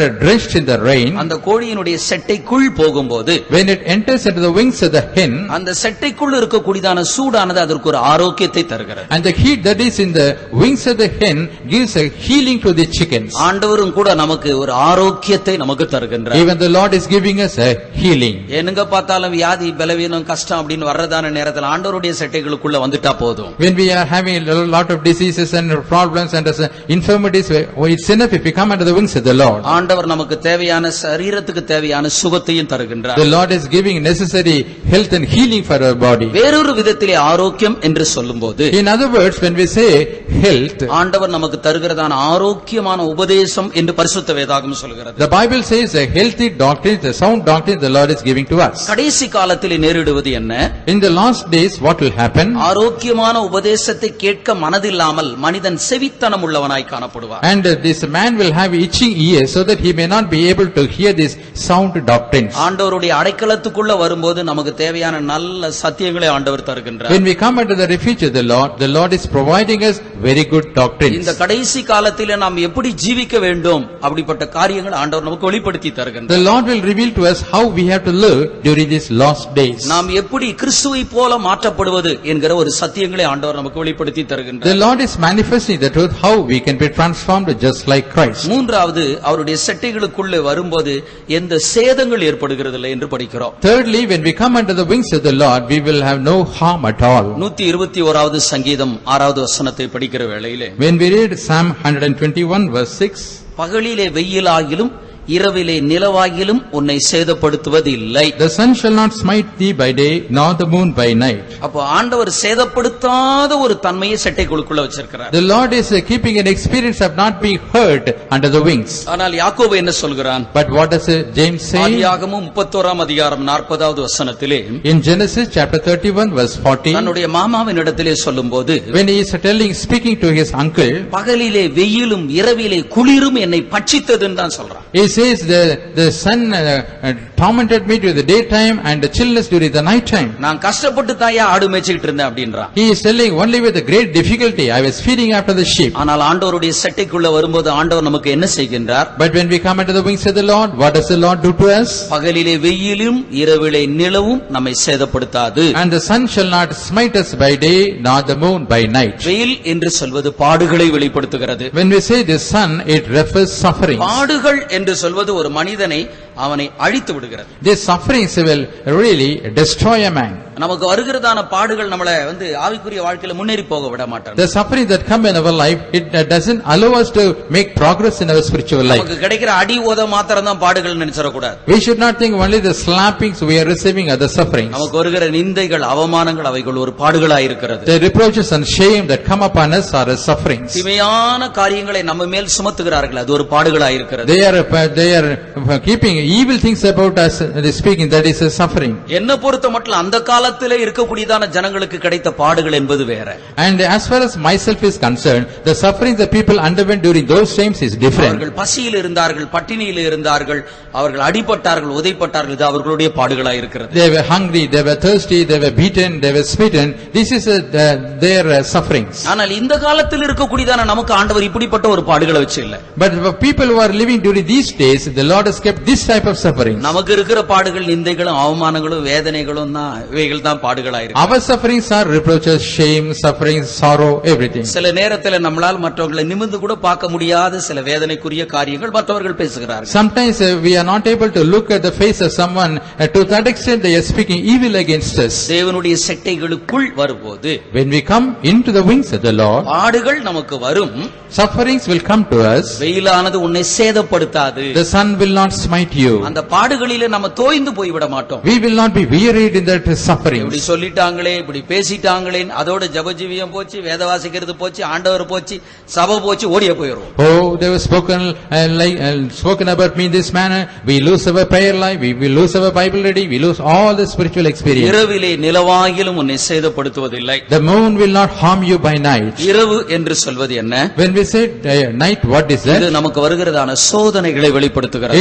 It represents the temptations and trials that come in our life. சோதனை என்று சொல்வது எல்லாருக்கும் உரியதுதான். This trial or temptation, it belongs to everyone. தேவனுடைய செட்டைகளுக்குள் வரும்போது சோதனை மனுஷனுக்கு சாதனையா மாறும். When we come into the wings of the Lord, all the temptations will become achievement for people. தேவன் தம்முடைய பிள்ளைகளை சோதனையின் வழியாக கடந்து போகும்படிக்கு செய்கிறார். God is making his children to pass through the temptation. இந்த சோதனையானது அவர்களை உருவாக்குகிறது. This temptation or trial is molding or creating them. சோதனையானது அவர்களை அழித்து விடவில்லை, அவர்களை அந்த சோதனையானது உருவாக்குகிறது. This trial is not destroying or annihilating them, but it is creating them. நான்காவது அவருடைய செட்டைகளுக்குள் வரும்போது, Fourthly, when we come under the wings of the Lord, ரூத்தின் புஸ்தகம் 2ஆம் அதிகாரம் 12வது வசனத்தை நாம் படிக்கும்போது, when we read the book of Ruth, chapter 2, verse 12, இஸ்ரவேலின் செட்டைகளின் நிழலுக்குள் வந்த உனக்கு அவராலே நிறைவான பலன் கிடைப்பதாக.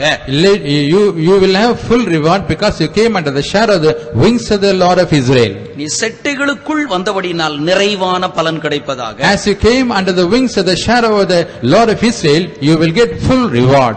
ஆண்டவருடைய செட்டைகளுக்குள்ள வரும்போது நமக்கு ஒரு நிறைவான பலன் உண்டாகிறது. Therefore, when we come under the wings of the Lord, we will have a full reward. இந்த நிறைவான பலன் என்று சொல்வது என்ன? When we say this full reward, what does it mean? இதற்கு 3 விளக்கத்தை சொல்கிறேன். I tell you 3 explanations for this. இந்த வார்த்தை ரூத்துக்கு உரைக்கப்பட்ட வார்த்தை. This is the word that is spoken to Ruth. அவருடைய செட்டைகளுக்குள் வரும்போது உனக்கு நிறைவான பலன் உண்டாகும். When you come under his wings, you will have full reward. இதற்கு 3 விளக்கம் உண்டு. There are 3 explanations for this. முதலாவது விளக்கம் என்ன? What is the first explanation? மோவாபிய பெண்ணாகிய இந்த Ruth, This Ruth, who is happened to be the Moabite woman, அந்த தேசத்திலே ஐஸ்வர்யவானாய் இருந்ததான அவனை விவாகம் செய்தது அவளுக்கு கொடுக்கப்பட்ட ஒரு நிறைவான பலன். she married that rich man in that land. That is a full reward given to Ruth. இரண்டாவது, இவள் ஒரு மோவாபிய பெண்ணாய் இருந்தாலும், Secondly, even though she was a Moabite woman, மத்தேயு சுவிசேஷம் 1ஆம் அதிகாரத்திலே நாம் படிக்கிற வேளையிலே, when we read the first chapter of the Gospel of Matthew, அங்கே பரிசுத்தவான்களுடைய பட்டியலை பற்றி நாம் படிக்கிறோம். we see about the listing of the saints. கர்த்தருக்காக ஜீவித்த உண்மையா ஜீவிச்சவங்க பேரு தான் அந்த இடத்துல And எழுதப்பட்டிருக்கு. all those who lived faithfully for the Lord are recorded in this listing. உதாரணமாக ஆபிரகாம் ஈசாக்கை பெற்றான். For example, Abraham begat Isaac, ஈசாக்கு யாக்கோபை பெற்றான். Isaac begat Jacob. ஆபிரகாம் ஈசாக்க மாத்திரம் தானே பெற்றான். Did Abraham beget only Isaac? ஈசாக்க மாத்திரம் இஸ்மவேலையும் தானே பெற்றான். He begat Ishmael also. அந்த இடத்துல இஸ்மவேல் காணப்படவில்லை. There, the name Ishmael is not written. ஈசாக்கு யாக்கோபை பெற்றான் இருக்கிறது. And there it is written, Isaac begat Jacob. அவன் யாக்கோபை மாத்திரமா பெற்றான். Did he beget only Jacob? ஏசாவையும் கூட தான் பெற்றான். He begat even Esau. ஆனால் அந்த இடத்தில் அவனுடைய ஏசாவினுடைய பெயர் இல்லை. There, the name of Esau is not mentioned. பக்தியாய் ஜீவித்தவர்களுடைய பெயரை பற்றி தான் படிக்கிறோம்.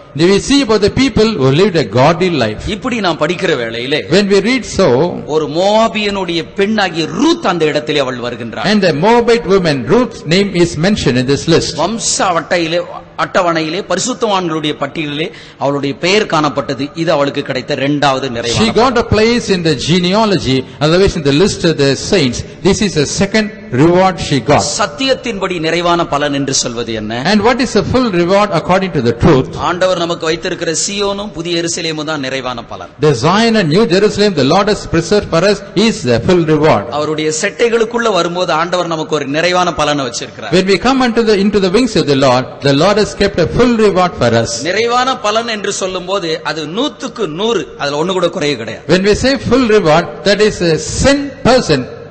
பரலோகத்திலும் கூட ஒரு மேன்மையான ஒரு அனுபவத்தை தான் ஆண்டவர் நமக்கு வைத்திருக்கிறார். Even in heaven, the Lord has kept an excellent experience. ஒன்று போவாசை விவாகம் செய்தது ஒரு நிறைவான பலன். And one thing is, she married Boaz, that is a full reward. பரிசுத்தவான்களுடைய பட்டியலிலே பெயர் பெற்றது, அது ஒரு நிறைவான பலன். She took a place in the list of the saints, that is a second full reward. ஆண்டவர் நம்மை சீயோனாகவும் புதிய எருசலேமாகவும் மாற்றி இருக்கிறது, அது ஒரு நிறைவான ஒரு பலன். The Lord has changed us as Zion and New Jerusalem, that is also a full reward. நம்மையும் கூட ஆண்டவர் பரிசுத்தவான்களுடைய பட்டியலில் பேர் எழுதி வச்சிருக்கிறார். The Lord has named us in the list of the saints. அடுத்தது ஐந்தாவது செட்டையின் நிழலிலே களி கூறுதல் உண்டு என்று படிக்கிறோம். Fifthly, we see under the wings of the Lord there is rejoicing. 63வது சங்கீதம் 7வது வசனத்திலே படிக்கிறோம். We read that in Psalm 63 verse 7. ஆண்டவருடைய செட்டைகளுக்குள்ள வரும்போது ஆண்டவர் ஒரு சந்தோஷத்தை தருகிறார். When we come into the wings of the Lord is giving us a gladness. 36வது சங்கீதம் 7வது வசனத்தை நாம் படிக்கும்போது, Sixthly, when we read Psalm 36 verse 7, அவருடைய செட்டைகளுக்குள் வரும்போது ஆண்டவர் கிருபைகளை தருகிறார். when we come under his wings here, the Lord is giving us grace. அருமையானவர்களே, சபை என்பது ஒரு நிழலாய் காணப்படுகிறது. Beloved, church is seen to be a shadow. அது ஒரு இளைப்பாறுதலாய், அது ஒரு பாதுகாவலாய் காணப்படுகிறது. And that is seen as a resting place and a protection. தேவன் நமக்கு நிழலாய் இருக்கிறார். God is a shadow for us. நாம் அவருடைய நிழலுக்குள்ளே காணப்பட வேண்டும். We must be seen within the shadow. இப்படி இருந்தால் நமக்கு எந்த ஆபத்துகள் ஏற்படாது. If we are like this, we will not have any dangers. வியாதி பலவீனங்கள் ஏற்படாது. We will not have any disease, sickness or மனிதனும் weakness. நம்மை ஒன்று செய்ய முடியாது. No man can do anything against us. அதே வேளையிலே நாமே ஒரு நிழலாய் காணப்படுகிறோம். At the same time, we ourselves are seen as a shadow. ஒவ்வொருவரும் மற்றவர்களுக்கு நிழலாய், ஆறுதலாய், இளைப்பாறுதலாய் காணப்பட வேண்டும். Every one of us must be a shadow and rest to others. கர்த்தர் நம்மை ஆசீர்வதிப்பார். May the Lord bless us. எல்லாரும் கண்களை மூடி ஸ்தோத்திரம் பண்ணுவோம். ஸ்தோத்திரம், ஸ்தோத்திரம், ஸ்தோத்திரம், ஸ்தோத்திரம், ஸ்தோத்திரம், ஸ்தோத்திரம், ஸ்தோத்திரம். கர்த்தர் தந்த சத்தியத்துக்காக ஸ்தோத்திரம் பண்ணுங்க.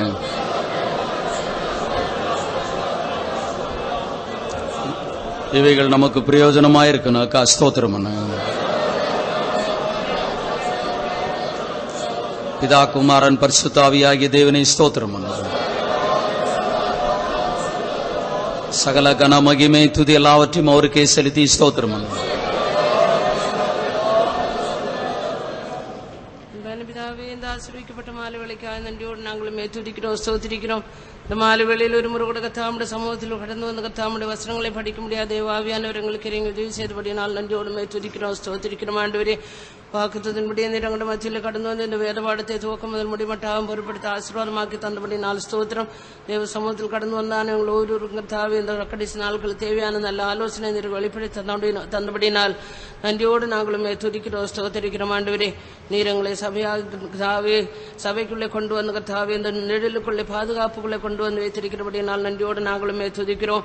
மட்டுமல்லாமல் நீர் எங்களையே ஒரு கர்த்தாவே சபையாக நீர் மாற்றி இருக்கிறீர். சபையாக நாங்கள் கர்த்தாவே மற்றவர்கள் இப்பாறுதலை கொடுக்கக்கூடியவர்களாய் காணப்படத்தக்கதாக தேவாவியானவர் எங்களுக்கு இறங்கி உதவி செய்யணும் என்று கெஞ்சிரோம். ஆண்டவரே கர்த்தாவே, ஆண்டவரே, நாங்கள் மற்றவர்களுக்கு நெருளாய் மற்றவர்களுக்கு இளைப்பாறுதலை கொடுக்கக்கூடியவர்களாய் காணப்பட எல்லா தேவசனம் கேட்டுதான் ஒவ்வொருவருக்குள்ள கிருபை செய்யணும். ஆண்டவரே, உடைய இளைப்பாறுதலுக்குள்ளே கர்த்தாவே, உடைய நிழலுக்குள்ளே கர்த்தாவே நாங்கள் காணப்படுறவர்களாய் எப்பொழுதும் உமக்குள்ளே மறைந்திருக்கிறவர்களாய் காணப்படத்தக்கதான் நீர் இறங்கி உதவி செய்யணும். ஆண்டவரே கர்த்தாவே, உன்னதமான வருட மறைவில் இருக்கின்ற சர்வவல்லவருடைய நிழலில் தங்குவான்னு சொல்லி இருக்கிறபடி கர்த்தாவே உமக்குள்ளே மறைந்திருக்கிறதுக்குதான விசேஷமான கிருபை எங்களுக்கு தர வேண்டும் என்று கெஞ்சிரோம். ஆண்டவரே, உடைய செட்டுகளாகிய கர்த்தாவே எங்களுக்கு தாவே ஜெபம் ஸ்தோத்திரமாகிய செட்டுகளை நீர் எங்களுக்கு தந்திருக்கிறபடினால கர்த்தாவே ஜெபத்தின் மூலமாக ஸ்தோத்திரத்தின் மூலமாக உடைய மறைவுக்குள்ளே வந்து கர்த்தாவே நாங்கள் பாதுகாக்கப்படுவர்களாய் காணப்பட நீர் எங்களுக்கு இறங்கி உதவி செய்யணுமே. இன்னும் கர்த்தாவே, நாங்கள் தேவனுக்கு பயந்தவர்களாய் மனுபுத்தருக்கு முன்னதாகவே நம்புகிறவர்களாய் காணப்படுவோம். அதன் மூலமாக தன் மறைவில் காணப்படத்தக்கதாக நீர் எங்களுக்கு ஒவ்வொருவருக்கு உதவி செய்யணுமே. அவ்விதமாக உடைய மறைவுக்குள்ளே வருவதன் மூலமாக விட்டுதான் அந்த எல்லா ஆசீர்வாதங்களையும் நாங்கள் பெற்று கர்த்தாவே இந்த கடைசி நாட்கள் நேகருக்கு ஆசீர்வாதமாய் காணப்படும். கர்த்தாவே, ஆண்டவரே, உடைய நித்திய இளைப்பாறுதலுக்குள்ளே வந்து சேரத்தக்கதாக வசனம் கேட்டுதான் எங்களுக்கு ஒவ்வொருவருக்கு நீர் கிருபை செய்ய வேண்டுமாறு ஜெபிக்கிறோம். அந்த மக்கள் யாவரையும் நீர் ஆசீர்வதித்து அனுப்பினும் இந்த நாட்கள் கேட்ட வசனத்துக்கு எங்களை மனப்பூர்வமாக ஒப்பு கொடுத்த அந்த அனுபவங்கள் எல்லாம் எங்களுடைய ஜீவத்தில் அனுபவமாக்கி கொண்டு ஜீவிக்கத்தக்கதான விசேஷமான கிருபை அபிஷேகம் தந்த எங்களை ஒவ்வொருவரையும் ஜெயத்தோடு நடத்த வேண்டுமாறு ஜெபிக்கிறோம். சர்வலகரங்களில் எங்களை முற்றுமாய் தாழ்த்தி ஒப்படைக்கிறோம். எல்லா துதிகனமையும் உமக்கே செலுத்துகிறோம். இயேசு நாமத்தில் வேண்டுகிறோம் நல்ல பிதாவே, ஆமென். நம்முடைய கர்த்தராகிய இயேசு கிறிஸ்துவின் கிருபையும் பிதாவாகிய தேவனுடைய அன்பும் பரிசுத்த ஆவியானவருடைய அந்யோன்ய ஐக்கியமும் காவலும் கூடியிருக்கிற அனைவரோடும் இயேசு கிறிஸ்துவின் வருகை மாத்திரம் கூட இருப்பதாக. அல்லேலூயா, ஸ்தோத்திரம்.